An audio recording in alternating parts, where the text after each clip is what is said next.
श्री धाम वृंदावन के रसिकों का संग, उनकी सेवा या अहोभाग्य। प्रायः जब भगवत कृपा होती है और ये अवसर मिलता है तो लोग खो देते हैं। कभी सेवा बन गई तो वो अहंकार कर बैठते हैं, मैंने अमुक कार्य किया, मैंने अमुक किया, वो सब नष्ट हो जाता है। अपनी की हुई भागवतिक वृत्ति, तपस्या, साधना, दान, पुण्य कभी अपने मुख से उच्चारण नहीं करना चाहिए। दूसरा प्रशंसा करे तो कानों में अंगुली दे देनी चाहिए, नहीं सुनना चाहिए, नहीं सुकृत नष्ट हो जाते हैं। साधन का जो फल है वो आपको फिर नहीं प्राप्त होगा। प्रशंसा अपने मुख से करने से बचे और दूसरे के मुख से प्रशंसा सुनने से बचे। दूसरे की निंदा अपने मुख कर से करने से बचे और दूसरे के मुख से सुनने से बचे। अपनी निंदा आनंद पूर्वक सुने, अपनी निंदा करने वाले का सम्मान करे, अपनी प्रशंसा स्वयं ना करे, दूसरा जो अपनी प्रशंसा करे उसका सम्मान न करे। ये भागवतिक सिद्धांत बहुत उल्टा है, इसे जल्दी सांसारिक प्राणी नहीं समझ पाते। सांसारिक प्राणी जो हमारे अनुकूल चले, प्रशंसा करे, हम उसको आदर देंगे, लेकिन भगवत भक्त ऐसा नहीं करेगा।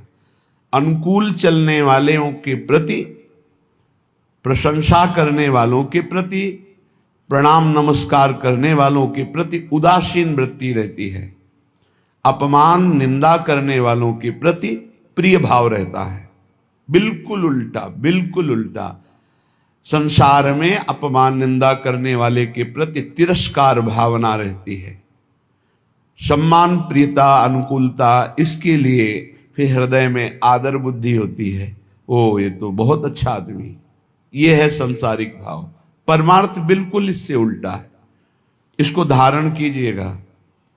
अपनी प्रशंसा कभी अपने मुख से ना करे। अपनी प्रशंसा जब कोई कर रहा हो दूसरा तो कान में अंगुली दे दे, सुने ना। दूसरे की निंदा कभी अपने मुख से ना करे।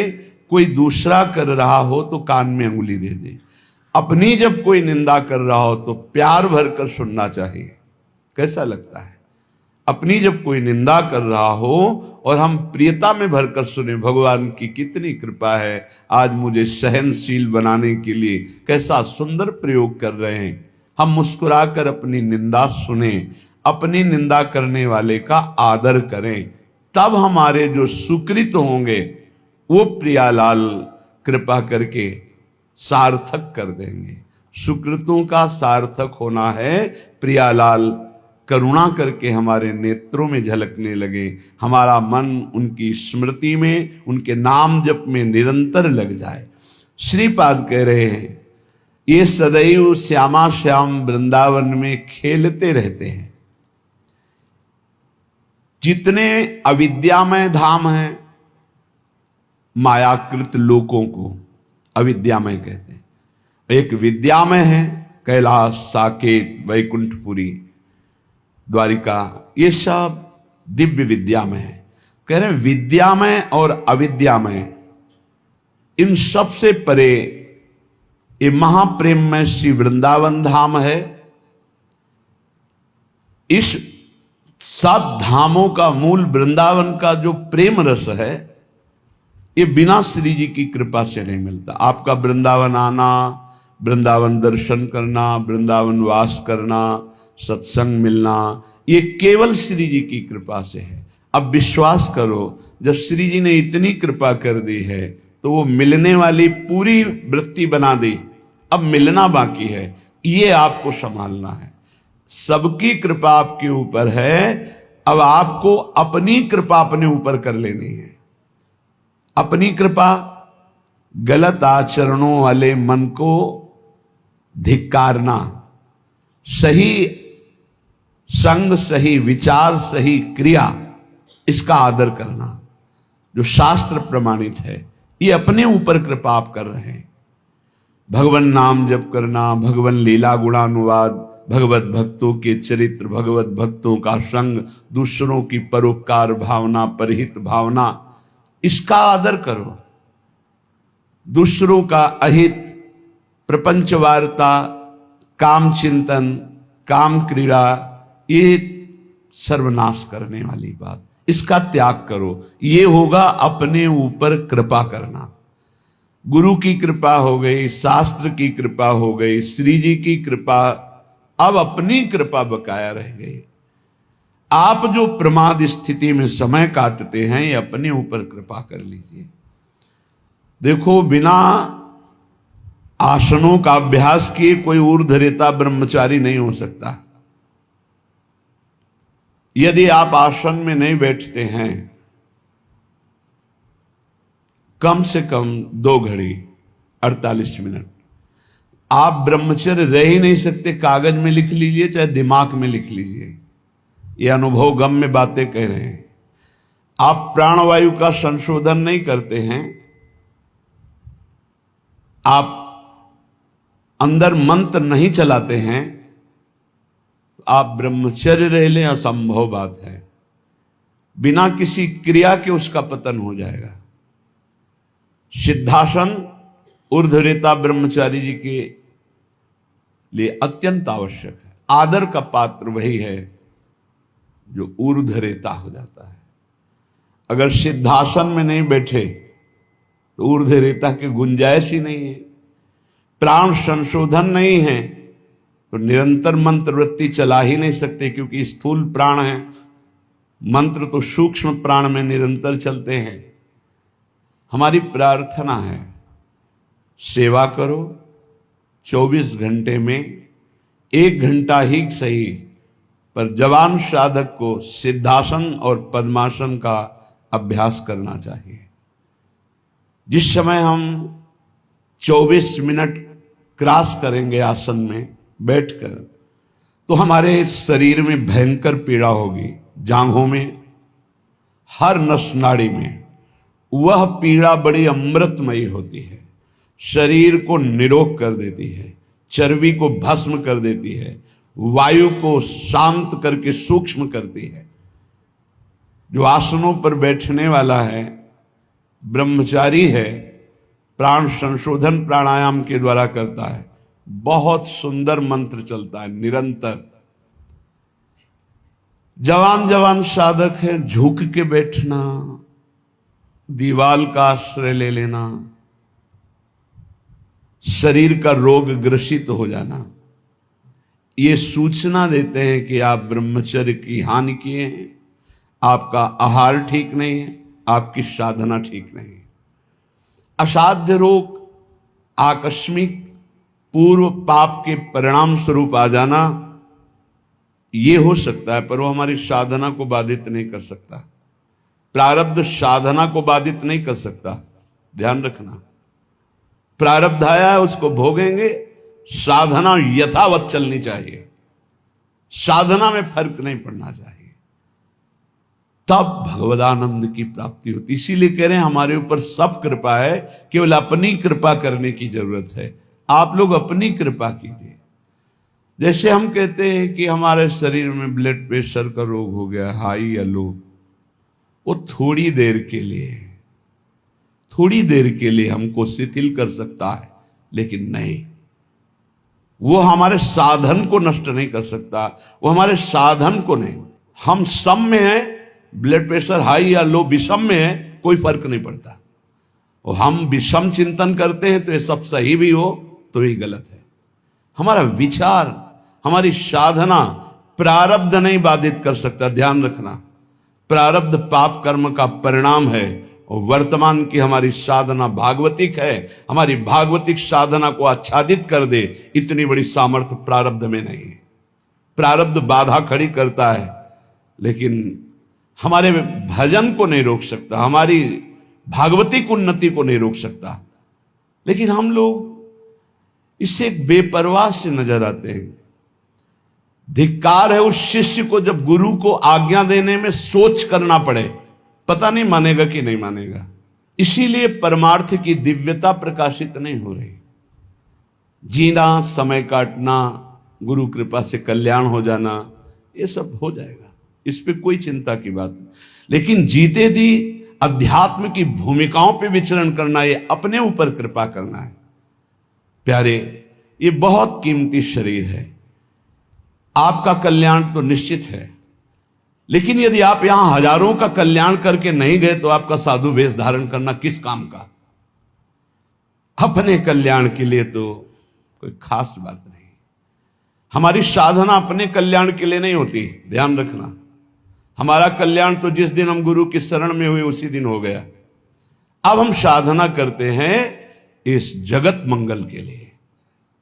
साधु का पूरा जीवन परोपकार के लिए होता है, परहित के लिए होता है, दूसरों के दुखों का नाश करने के लिए होता है। रात दिन भजन करके फिर संकल्प बनता, सर्वे भवन्तु सुखिना सर्वे सन्तु निरामया।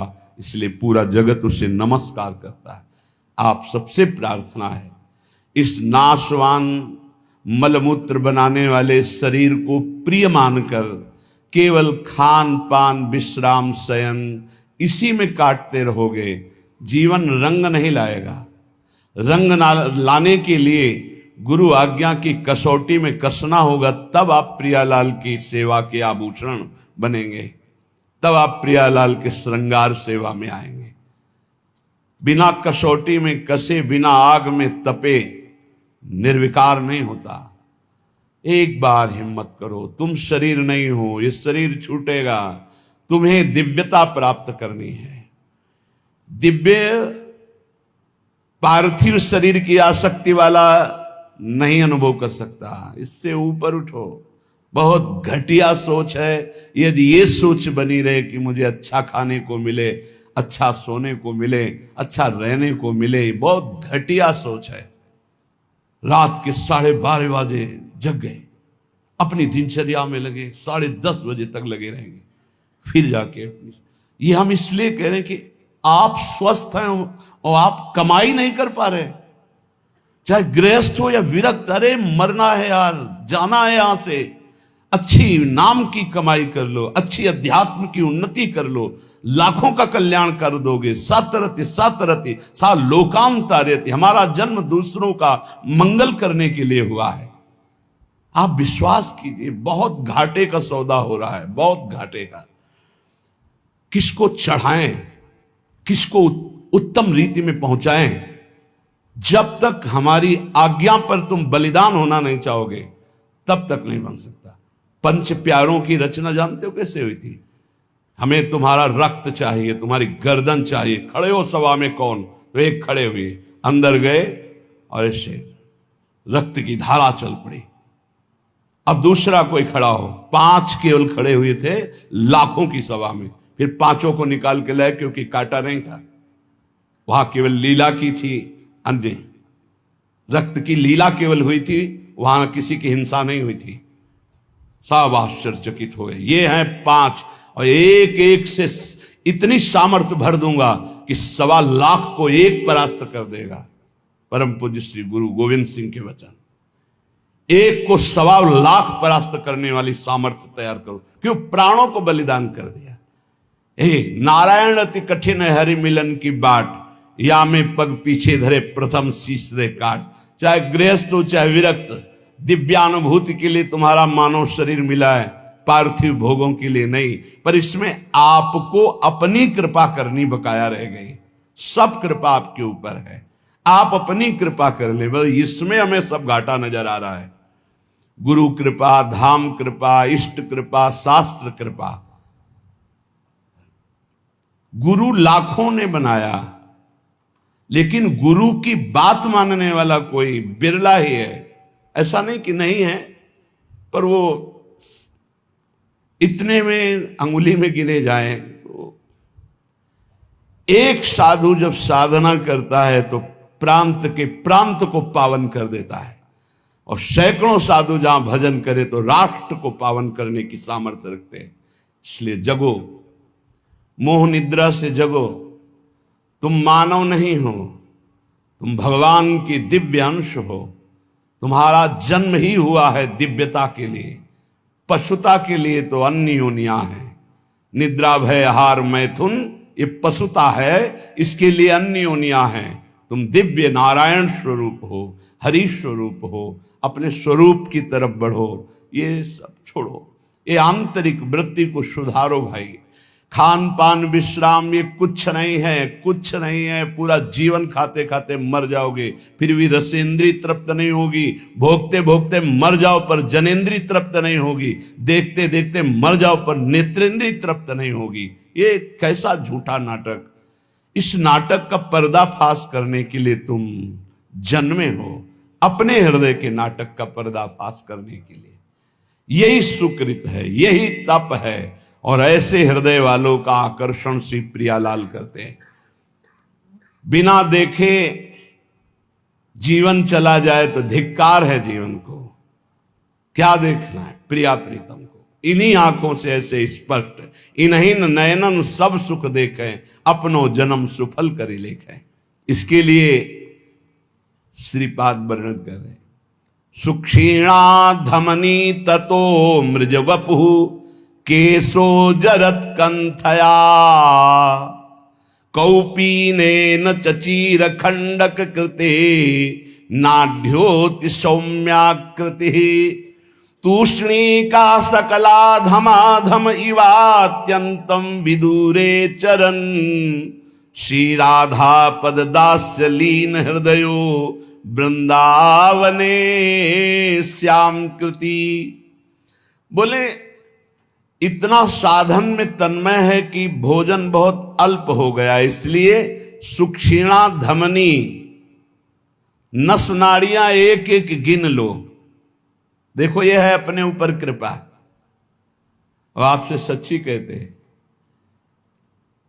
कई कई दिन भोजन न मिलने पर भी ना शक्ति का ह्रास और न निराशा न चेहरा उदास। कैसे? साधन बल। आसनों में बैठने वाला, प्राणों का संयमन करने वाला कभी भी तेज रहित नहीं हो सकता, उत्साह रहित नहीं हो सकता, क्योंकि उसके पास बहुत बड़ी सामर्थ्य है। भजन, ब्रह्मचर्य, आसन, प्राणायाम, बहुत बड़ी सामर्थ्य, बहुत बड़ी किसी भी संप्रदाय का हो, यह अत्यंत आवश्यक है, अत्यंत आवश्यक है। कोई सुन नहीं रहा। ये अपने ऊपर कृपाए राग त्यागी वैरागी कहलाने वाले आप हैं, परमार्थ के पथिक हैं। सुक्षीणा धमनी ततो मृज वपु केशो जरत कंथया। शरीर की एक एक नस नाड़ी गिन ली जाए ऐसी, क्योंकि अल्पाहार। पूज्यपाद उड़िया बाबा, पूज्यपाद मग्नानंद सरस्वती जी महाराज, श्री स्वामी अनंग बोधाश्रम जी, रोटी राम बाबा, एक सितवा बाबा, ऐसे ऐसे सिद्ध महापुरुष। एक दिन सितवा बाबा जा रहे थे तो गांव में पहले शौच बाहर जाया जाता था, तो एक लोटे में 3 माताएं शौच। उनमें से एक ने कहा कि तुम्हें कितना? तो बोले 2-3 चुल्लू। बोले हाथ तो साफ नहीं हुआ होगा। बोले आटा लगाना है, साफ ही हो जाएगा उसमें। विनोद में उसने कहा आटा लगाने में तो साफ ही हो जाए। उसी समय सितुआ ने संकल्प लिया, जीवन कभी रोटी नहीं खाऊंगा। तो अन्न भुंजवा लेते और वो से इतना ऐसा, वो बड़े सिद्ध महापुरुष हुए।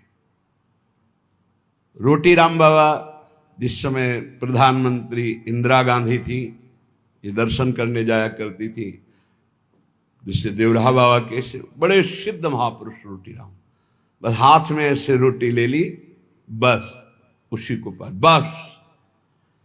ये 56 प्रकार के भोग प्रियालाल पावे। देखो स्वामी जी उत्तम भोग लगाए, मोर मरकट को सेवे। ऐसे प्रसाद बिहारी जी का ले लेते हो सब, आप चना पाके। हे भाई, कमाने आए हो, लक्ष्य पे तीर एकदम अमोघ बाण की तरह जाना चाहिए। यही समय कमाने का, यही समय कमाने का, यही समय गंवाने का है। जिसकी जवानी तप में, उसकी वृद्धावस्था महान आनंद में। जिसकी जवानी भोग में, उसकी वृद्धावस्था दुर्गति में। कागज में लिख लो। और जिसका प्रारंभ से भजन उसका अंतिम भगवदाकार निश्चित। जिसका प्रारंभ विषयाकार, अंतिम बदलना बड़ा कठिन। ये जीवन की बातें कह रहे हैं। सुख क्षीणा धमनी ततो मृज वपु। कैसे कैसे तुम्हें बताएं, लक्ष्य ही नहीं है तो कैसे बताएं। लक्ष्य जब बन जाएगा तो नहीं खान पान ते भावे है, नहीं कोमल वसन सुहावे है, सब विषय लगे ते खाला है, हरियासिक का मग न्यारा है। हलवा और गुलाब जामुन पाने वाले लाखों हो सकते हैं, लेकिन प्रियालाल के लिए आंसू बहाने वाले दो कहो हरिवंश रस बिरलो समझनहार, एक दो ही जो पाइए खोजी सब संसार। सत्य सत्य परम सत्य बात कह रहा हूं। परम कसौटी कस के अपने आप को झोंक दो तपस्या में, अभी आगे प्रियालाल मिल जाएंगे। दिव्य अनुभूतियां बिना गुरु की आज्ञा पर चले दिव्य अनुभूतियां नहीं हो सकती। एक खा पी के मोबाइल से गंदी बातें देख के समय काट लो, प्रिया प्रीतम की दिव्य लीला देखने का अधिकार नहीं प्राप्त कर पाओगे, मान लो। और एक बार चढ़ाई पे चढ़ जाओ तो सब खत्म हो गया। साधन काल में एक कवलन पूज्य पादुड़िया बाबा सिद्धावस्था में 70 घरों में एक दिन में भिक्षा पाने जाते थे। एक दिन में 70 घरों में अगर एक एक कवल पाते होंगे तो 70 कवल पाते। समझ लीजिए आप, एक बार चढ़ाई पे चढ़ जाओ, खेल हो गया, भगवत साक्षात्कार हो गया। अब क्या, अब तो बादशाह हो गए, घूमो आनंद मगन घूमो, कोई परास्त नहीं कर सकता। पर चढ़ाई ही नहीं चढ़ रहे। बिना विजयी हुए कोई सम्राट नहीं बनता। संतों को बादशाह का बादशाह कहा गया है। चाह मिटी चिंता मिटी मनुआ बेपरवाह, जिनको कछु न चाहिए वो साहन के साह। देखो तुम गुलाम हो या शहंशाह हो। बड़ी विचित्र दुर्दशा है, बड़ी विचित्र दुर्दशा। ए भाई जगो। सुख क्षीणा धमनी ततो मृज वपु, केशो जरत कंथया। कभी एक मिनट जीवन में किसी के पास बैठ करके वार्ता करने की कभी रुचि नहीं रही, वार्ता करने की रुचि। यहां वृंदावन तक में ये बलराम ब्रजवासी जब मिलने आते थे तो सबसे ऊपर छत में पद्मासन लगाए बैठे। कभी जब दृष्टि खुलती तो देखते हाथ जोड़े खड़ा है, ए बाबा कुछ पाया है कि नहीं, ये ले ले प्रसाद, पा लेना। हाँ ठीक है भैया, रख दो और आप जाओ। कभी विश्वास कीजिए, प्रपंच वार्ता हंसी मजाक मिलना जुलना, आग लगाओ अंदर। ये दूसरे के समझाने से नहीं होता है, खुद की आग से होता है। नई अवस्था है आपकी, या परमार्थ में चल रहे हो, चाहे गृहस्थ हो चाहे विरक्त हो। ये पेट बढ़ने का मतलब है साधन विहीन जीवन कर लेना। सिद्ध पुरुषों के पेट बढ़े तो आनंद तोंद है, आनंद उनकी कोई बात नहीं। अभी कुछ देखा ही नहीं है और बढ़ने लगा चर्बी और मांस और ये सब, बिल्कुल नहीं, बिल्कुल नहीं। 18 से 48 तक घोर तप में जीवन, फिर आगे जो सिद्धावस्था आ जाएगी आप खुद देख लोगे कैसी आनंदमयी वृत्ति होती। हमारी प्रार्थना मान लो आप सेवा में रत रहें, लेकिन निरंतर चतुराशी जी नाम जब मंत्र जब चलता हुआ, और जब समय मिले फौरन आसनों पे बैठ जाओ। 2 घंटे 3 घंटे विश्राम, बस आसनों पे बैठ करके ही अपना समय व्यतीत करो। जवान हो, ब्रह्मचारी हो, भगवत मार्ग के पथिक हो। ततो मृज वपुहु। कभी शरीर में साबुन तेल सांसारिक वस्तुएं इनका प्रयोग मत करो। वैसे प्राय नहीं करते, मत प्रयोग करो। कह रहे कि अमृज वपुहु, ये साबुन लगा लगा करके इसके चमड़ी को चिकनी करके क्या तुम्हें संसार को दिखाना है? किसके? साबुन घोर रजोगुणी वस्तु है, शरीर में नहीं कभी लगाना। अगर कभी जटा आदि की बात आती है धोने की, तो सात्विक वस्तुएं आती है, रीठा आदि ऐसी घोर के डाल लो, जल डाल लो, उचित साफ हो जाती है। जीवन में कभी नहीं। गंगा मैया की कृपा से गौ अपने आप निर्मल, ऐसे कहीं भी तेल का कभी प्रयोग ना हो तो कभी जू नहीं पड़ सकते, ध्यान रखना। कभी जटा में कोई कीड़ा नहीं पड़ सकता यदि आपने तेल का प्रयोग नहीं। किस बात का तेल का प्रयोग करना है? क्यों? चमड़ी चिकनी करनी है।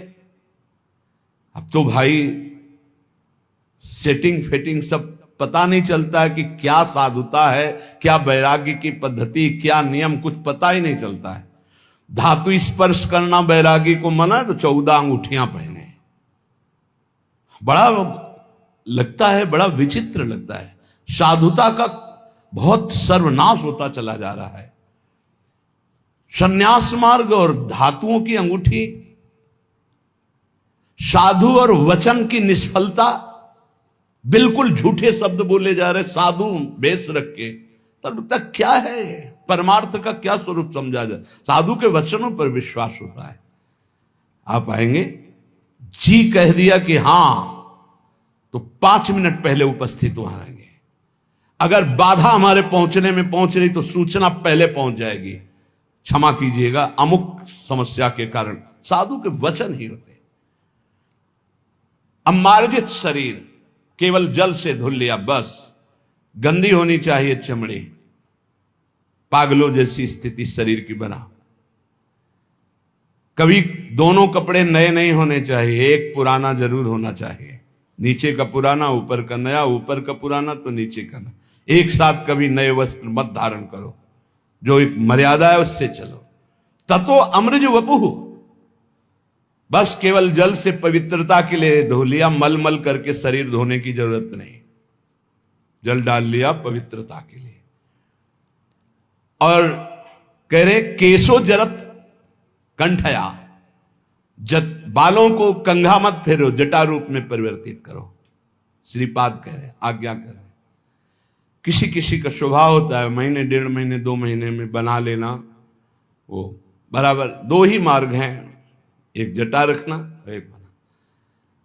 पूर्वाभ्यास इस शरीर का रहा है, 10-12 वर्ष में मुड़वा ले तो मुड़वा ले, 10-12 वर्ष तक कैसे पड़े रहने का। किसी किसी का अभ्यास होता है, जैसे पूज्य गुरुदेव भगवान प्रति 2 महीने में। 2 ही पद्धतियां हैं। वस्त्र कंथया कौपीनेन च चीरखंड कृते, 2 लंगोटी 2 अचला, एक ऊपर का ओढ़ने का, जब तक ये फट न जाए। कोई दे रहा है तो स्पर्श किया जाता है, उसकी मर्यादा है, हमें नहीं चाहिए, ऐसे नहीं बोला जाता। कोई दे रहा है तो पहले उसे लिया, माथे से लगा लिया, फिर वापस कर दिया। बहुत अच्छा। जो सुलझा हुआ, अभी कर्नाटक से सन्यासी जी आए थे, उनको वस्त्र दिया, लिया, ऐसे माथे पे लगाया, और बहुत जो शास्त्र सम्मत साधु संघ के एक एक उनके आचरण प्रमाणित होते हैं। ऐसा नहीं कहा मुझे नहीं चाहिए, लिया उन्होंने, माथे पे लगाया और सूंघा भी, फिर इनको दे दिया, ये ले लीजिए। नहीं चाहिए हमें, हमारे पास है, बस साधु हैं। बहुत अच्छा लगा, बहुत अच्छा लगा। शरीर कैसा, बोले एक एक नस के, एक बार चढ़ जाओ प्यारे, एक बार चढ़ जाओ। इस अध्यात्म की ऊंचाई पर पहुंचने के लिए एक बार ये अविद्या को छीड़ करो। ये शरीर अविद्या है, अविद्या, घोर अविद्या। इससे प्रीति मत करो, मत करो। यावत स्वस्थमिदम कलेवरम यावत च दूरे। जरा कैसे सच्चाई से, यार हमारी इच्छा है एक बार, हमें सभा में इसीलिए आज बात रखी, हमारी इच्छा है एक बार प्राणों की परवाह छोड़कर एक बार ऐसे साधन में लगो जिससे प्रियालाल की प्राप्ति हो, जिससे प्रियालाल की दिव्यता हो, और उस दिव्यता से हम जगत मंगल कर सके। एक दिन बलराम ब्रजवासी ने कहा, बाबा तुम हो तो चल रहा है, सत्संग सुनने को मिल रहा है, तो आप चले गए तो फिर क्या होगा? उनका ये बगीचा है हमारी श्री जी का लगा हुआ है, इसमें कोई न कोई तो तैयार करेंगे ही श्री जी। वही बात तैयारी की, हृदय में की, बिना तप के, बिना साधना के। ये सब नौटंकी नाटक होता है। प्रवचन करना, ये 4 को रिझाना, हाँ बहुत नौटंकी नाटक। क्या समझते हैं? देने वाले जो आते हैं ना, संसार के भोगों को देते हैं, ये पैर पुजवाते हैं, ये चाकरी करवाते हैं, साधुन से करवावे सेवा, नरक जाते हैं। बहुत गंदा संसार का सम। उठो और अपनी दिव्यता को पहचानो और ऐसी शक्तियों को संचय करो कि ऐसे कभी न करना पड़े। हम चाहते हैं कि अध्यात्म की ऊंचाई पर हम चढ़ावें। हमारी बात मान लेना, अगर ब्रह्मा की भी ताकत नहीं कि तुम्हें गिरा दें। हम आपको बहुत बड़े बल से संयुक्त होकर कह रहे हैं, पर हमारी आज्ञा पर चलने के लिए बस गुरुदेव भगवान कह रहे थे कि बस मान लो, जान जाओगे, सुनना मत किसी की, मान लो मेरी बात। अक्षरशः गुरु के वचन परम सत्य। तुम किसी की सुनना मत, अर्थ मत पढ़ना, जान जाओगे अपने आप, मान लो।